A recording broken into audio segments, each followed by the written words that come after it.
다 같이 사도신경으로 신앙 고백하도록 하겠습니다.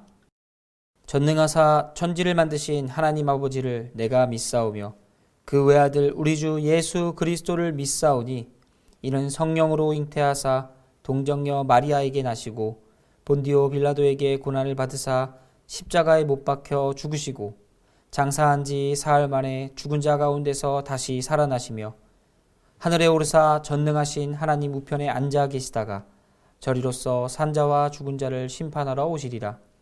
성령을 믿사오며 거룩한 공예와 성도가 서로 교통하는 것과 죄를 사하여 주시는 것과 몸이 다시 사는 것과 영원히 사는 것을 믿사옵나이다. 아멘.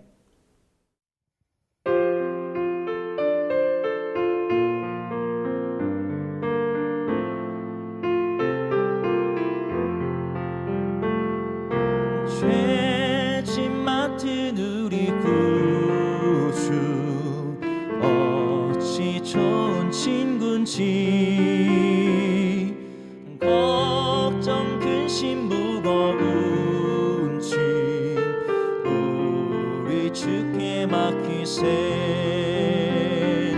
주께 고함 없는 고로 복을 받지 못하네 사람들이 어찌하여 아내 주를 모를까 시험 걱정 모든 괴로 없는 사람 누군가 부질없이 나신 말고 기도드려 오르세 이런 진실하신 친구 찾아볼 수 있을까 우리 약함하시오니 어찌 아니하를까 근심 걱정 무거운 짐 아니신 자 누군가 피난처는 우리 예수 주께 기도드리세 세상 친구 멸시하고 너를 조롱하여도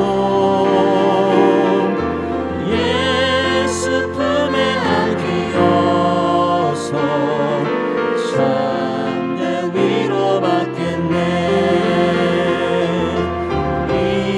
이런 진실하신 친구 찾아볼 수 있을까 우리 약함하시오니 어찌 아니하를까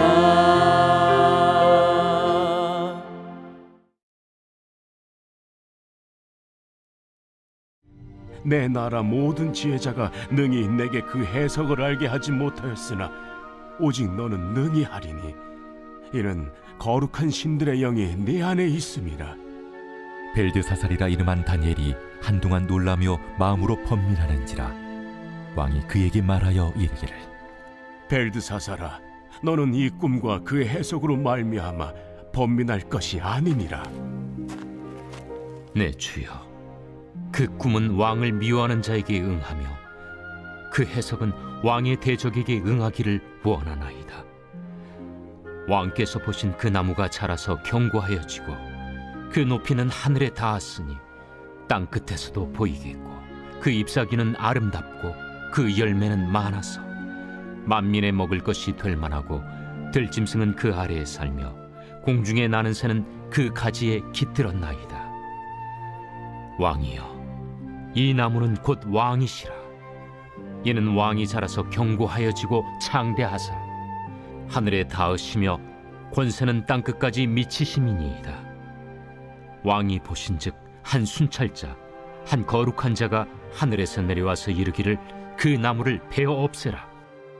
그러나 그 뿌리의 그루터기는 땅에 남겨두고 쇠와 노줄로 동이고 그것을 들풀 가운데에 두라.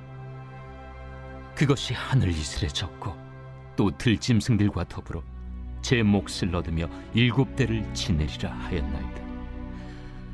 왕이여, 그 해석은 이러하니이다. 곧 지극히 높으신 이가 명령하신 것이 내 주 왕에게 미칠 것이라. 왕이 사람에게서 쫓겨나서 들짐승과 함께 살며 소처럼 풀을 먹으며 하늘 이슬에 젖을 것이요 이와 같이 7대를 지낼 것이라. 그때 지극히 높으신 이가 사람의 나라를 다스리시며 자기의 뜻대로 그것을 누구에게든지 주시는 줄을 아시리이다. 또 그들이 그 나무 뿌리에 그루터기를 남겨두라 하였은즉 하나님이 다스리시는 줄을 왕이 깨달은 후에야 왕의 나라가 견고하리이다. 그런즉 왕이여, 내가 아뢰는 것을 받으시고 공의를 행함으로 죄를 사하고 가난한 자를 긍휼히 여김으로 죄악을 사하소서. 그리하시면 왕의 평안함이 혹시 장구하리이다. 이 모든 일이 다 나 느부갓네살 왕에게 임하였느니라. 12달이 지난 후에 내가 바벨론 왕궁 지붕에서 거닐세. 나 왕이 말하여 이르되 이 큰 바벨론은 내가 능력과 권세로 건설하여 나의 도성으로 삼고 이것으로 내 위엄의 영광을 나타낸 것이 아니냐 하였더니 이 말이 아직도 나 왕의 입에 있을 때 하늘에서 소리가 내려 이르되 느부갓네살 왕아, 네게 말하노니 나라의 왕위가 네게서 떠났느니라. 네가 사람에게서 쫓겨나서 들짐승과 함께 살면서 소처럼 풀을 먹을 것이요 이와 같이 7대를 지내서 지극히 높으신 이가 사람의 나라를 다스리시며 자기의 뜻대로 그것을 누구에게든지 주시는 줄을 알기까지 이르리라 하더라. 바로 그때에 이 일이 나 느부갓네살에게 응함으로 내가 사람에게 쫓겨나서 소처럼 풀을 먹으며 몸이 하늘이슬에 젖고 머리털이 독수리 털과 같이 자랐고 손톱은 새 발톱과 같이 되었더라. 그 기한이 참에 나 느부갓네살이 하늘을 우러러 보았더니 내 총명이 다시 내게로 돌아온지라. 이에 내가 지극히 높으신 이에게 감사하며 영생하시는 이를 찬양하고 경배하였나니 그 권세는 영원한 권세요 그 나라는 대대에 이르리로다. 땅의 모든 사람들을 없는 것 같이 여기시며 하늘의 군대에게든지 땅의 사람에게든지 그는 자기 뜻대로 행하시나니 그의 손을 금하든지 혹시 이르기를 내가 무엇을 하느냐고 할 자가 아무도 없도다.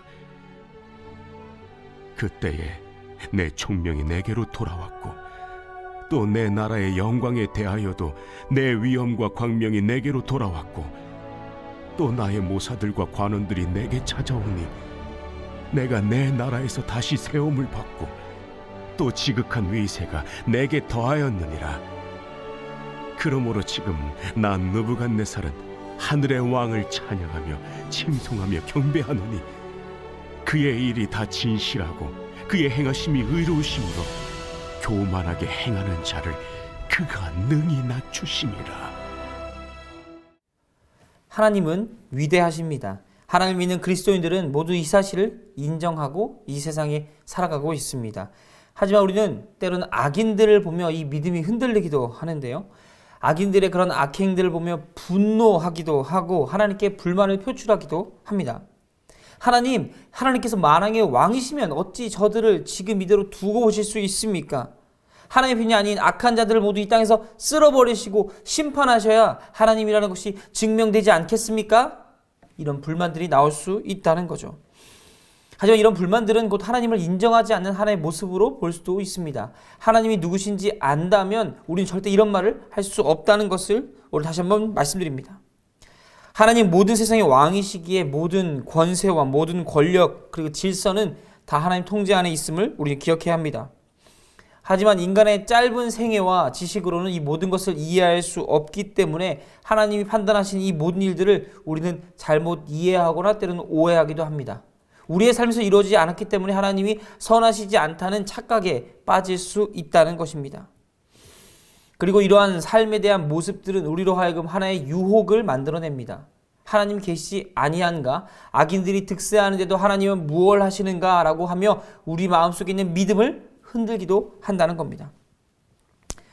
세상을 향한 악인의 심판이, 그 하나님의 심판이 더디다고 생각되신다면 오늘의 말씀을 한번 읽어보며 하나님의 의중이 어디 있는지, 하나님은 어떤 분이신지 다시 한번 묵상하는 시간이 되길 소원합니다.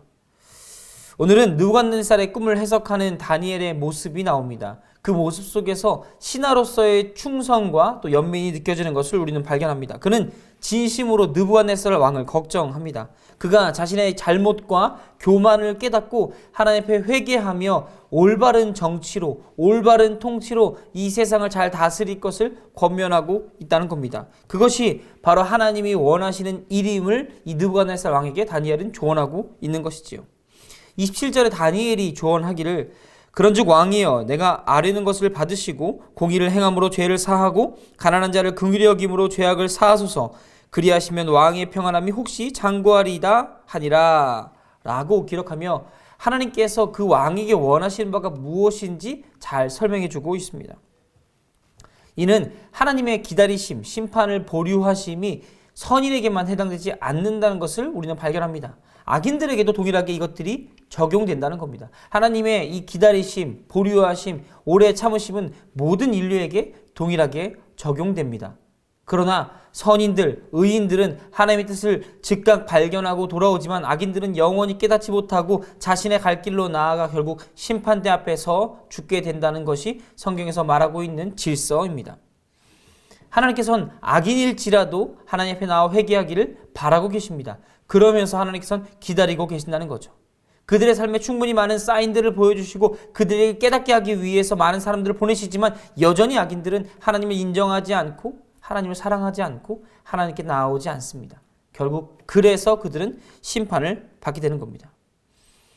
다니엘은 이런 하나님의 마음을 어렴풋이 이해한 것 같습니다. 그래서 하나님의 사람으로서 하나님의 말씀을 전하는 자로서 하나님께서 보여주신 꿈을 해석하는 자로서 느부갓네살 왕에게 이것들을 잘 설명해주고 돌아올 것을 종용하고 있다는 겁니다. 이렇게 되기까지 많은 연단이 필요했지만 결국 하나님이 원하시는 바가 무엇인지 작게나마 깨닫게 된다면 우리가 바라보는 세상도 조금 달라지지 않을까 생각됩니다. 사랑하는 성도 여러분, 살아가면서 혹시 보여지는 악행에 좌절하고 분노하고 계시지 않습니까? 여전히 불법으로 부당한 이익을 취하는 자들을 향해 분노의 목소리가 커지고 있지는 않습니까? 마음 가운데 불만이 쌓이고 있진 않습니까? 혹여나 그들이 교회에 들어와 회심할까 마음이 불편하진 않으신가요? 우리는 악인의 악행에 분노할 줄 알아야 합니다. 그러나 이 분노는 그들에게 직접적으로 나아가는 것이 아니라 하나님께 맡겨드림으로 그들의 심판 대표에 세움으로 하나님께서 그들을 판단하시고 그들을 심판하시도록 맡겨드리는 하나님에 대한 신뢰도 필요한다는 것을 우리 잊어서는 안 되겠습니다. 우리는 악인이 하나님께 심판받음을 기억해야 됩니다. 또 확신해야 합니다. 그러나 하나님께서 그런 악인조차도 회개하고 돌아오길 바라신다는 마음도 우리는 이해해야 한다는 것을 꼭 기억하시길 바랍니다. 오늘 하루 하나님께 나의 모든 신뢰를 드리며 모든 악행이 그쳐질 때까지 쉬지 않으시는 하나님께 그분의 뜻대로 모든 것을 운행하시는 그 하나님을 바라보며 신뢰하며 살아가는 하루가 되시길 소원합니다. 그리하여 우리의 삶 가운데도 평안과 우리 삶에 나타내신 하나님의 질서가 바로 세워지는 모든 성도님들 되시길 간절히 소원합니다. 기도하겠습니다. 사랑의 하나님, 이 세상을 다스리소서. 하나님의 뜻 가운데 인도하소서. 모든 악인들의 악행을 멈추시고 의인들을 높이시며 하나님 나라가 이 가운데 임할 수 있도록 하나님께서 함께하여 주시옵소서. 그러나 우리의 마음을 완악하게 하지 마시고 그들을 향해 기도하게 하시며 하나님의 뜻이 온전히 나타날 수 있도록 우리의 삶을 사용하시고 하나님의 길로 이끌어 주시옵소서. 감사합니다. 사랑합니다. 예수님의 이름으로 기도드렸습니다. 아멘. 하늘에 계신 우리 아버지여, 이름이 거룩히 여김을 받으시오며 나라의 임하옵시며 뜻이 하늘에서 이룬 것 같이 땅에서도 이루어지이다. 오늘날 우리에게 일용할 양식을 주옵시고 우리가 우리에게 죄 지은 자를 사하여 준 것 같이 우리 죄를 사하여 주옵시고 우리를 시험에 들게 하지 마옵시고 다만 악에서 구하옵소서. 대개 나라와 권세와 영광이 아버지께 영원히 있사옵나이다. 아멘.